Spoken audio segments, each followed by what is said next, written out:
gonna cut off my man or my woman because I'm tired of being disrespected.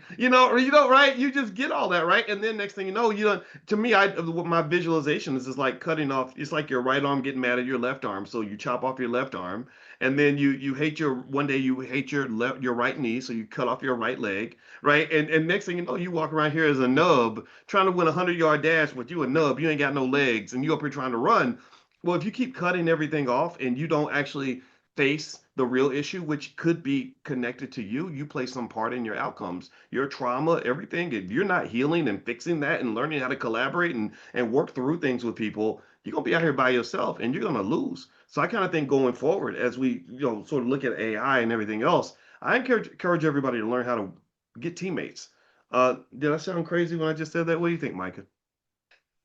I actually think that you are right because I'm one of those people where, fortunately, I've learned not to announce every year I'm cutting everybody off, right? However, I have been guilty, me being an introverted person, I have been guilty of sometimes being a lone ranger. But you know what? The other day, I was listening to this young lady talk about things that privileged people do. And she said that one of the things that they do is they keep their circles. They keep their circles and they stay with their people 10, 20, 30 years because that friendship is equity in your life. So instead of sitting up there and having, kicking people to the curb all of the time and having to start over and over and over and over and over again, they actually do recognize like your net worth is in your network. You can't be one of those people that just like runs around and it's dismissing people all the time just because there are things that you do not always like, or you're always in that mindset of, I got to protect my energy. I got to protect my energy. I got to protect my peace, my peace. Maybe you need to be a little bit more vocal about what your boundaries are and see where that discussion goes. But if you really want to be successful, what you said was that you absolutely do have to stay connected to people, maybe not closely, but you shouldn't be writing people off all of the time because the next thing you know, you'll be, in your older age with a friend that you've only known for 1 year. And that's your only friend. Mm. You have there's no equity anywhere inside of the relationship. So we all kind of like have to do better. I agree. Well, I mean, I think this is important to remember in the age of AI. And a lot of you have heard me say that the biggest investments you make is not stocks, bonds, or real estate. The biggest investments you make are in people. And so the question to always ask is, what people are you investing in, right? And it doesn't mean that they got to come live with you or you got to talk to them every single day. Some people got to be demoted a little bit. Sometimes I may build an extra long bridge to connect with you because I need to keep my distance, but I'm not going to burn that bridge, right? Because one day I may need to walk across it. And I think that's the thing a lot of us learn over time is, people who burn bridges just end up being surrounded. They end up being an island because there's no bridge to anything. And it's very hard to succeed as an island.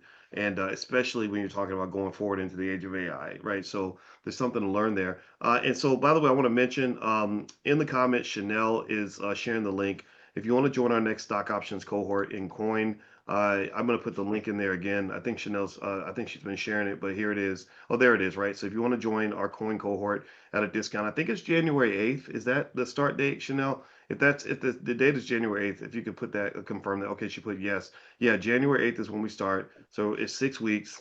We meet once a week. We're going to go deep dive into options and get really good at that stuff. So if you're a beginner and you're curious about all the talk about stock options, you can feel free to grab that link that Chanel's putting in the comments.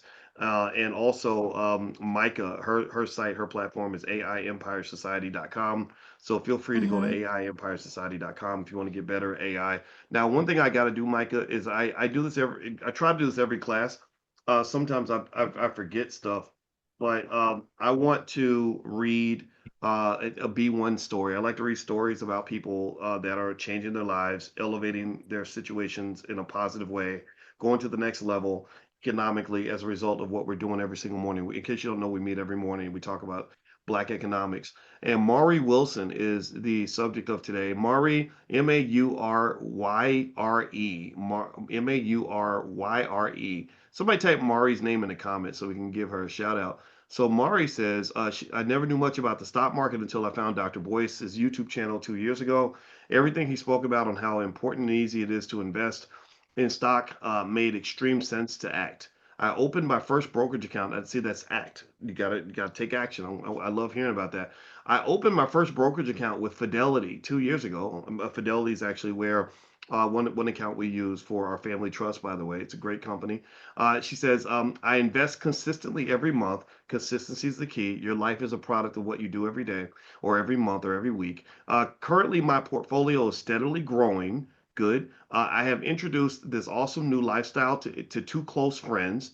Good. Groups, connection, right? Bring your relatives along. Feed them with the knowledge, the information, the exposure, the community, things like that. They've been excited about this as I have been. So they're excited. It can be fun. Making money is fun. Do we agree? Can we agree that being financially secure is more fun than being broke all the time? She says, I love it. And I'm so thankful to you, Dr. Boyce. It's been a game changer in my life and all who had listened and followed greatness. Well, thank you for the comments, Maury. And I want to say I appreciate you sharing your B1 story. And so I just wanted you all to hear that because there are real people in here making real changes, and their lives are improving. And this is what I want. I don't just want us to learn things. You got to know the difference between what you learn and what you do, and also the impact of culture on your economic outcomes. I talk about this a lot. I wrote about that in my book, The 10 Commandments of Black Economic Power, Micah. When I was in China, I never forget when me and Alicia went to China in 2019, and we went to different parts of China. We saw thousands of entrepreneurs who were the best salespeople I've ever seen in my life. Super, super assertive, and making money hand over fist. And I said, look at all these hundreds of entrepreneurs lined up here. I said, I bet you almost none of them went to business school, right?